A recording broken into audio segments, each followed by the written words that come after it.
This man now you see on the screen now knows there are 3 threats to keeping people engaged on his game style deal or no deal. Well, what does this mean for you YouTubers? Well, you can know the secrets too that he does to keep your viewers engaged on your videos. So what he does is he intensifies every situation of the game style. So what I mean is, if something happens, there's a consequence to it. And that intensifies the problem.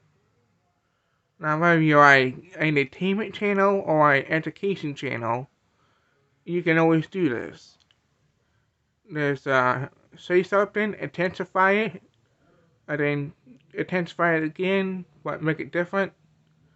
And your videos be more engaging because people need to know how to solve the problem. So if you find any value in this video, please subscribe and watch this video coming up next.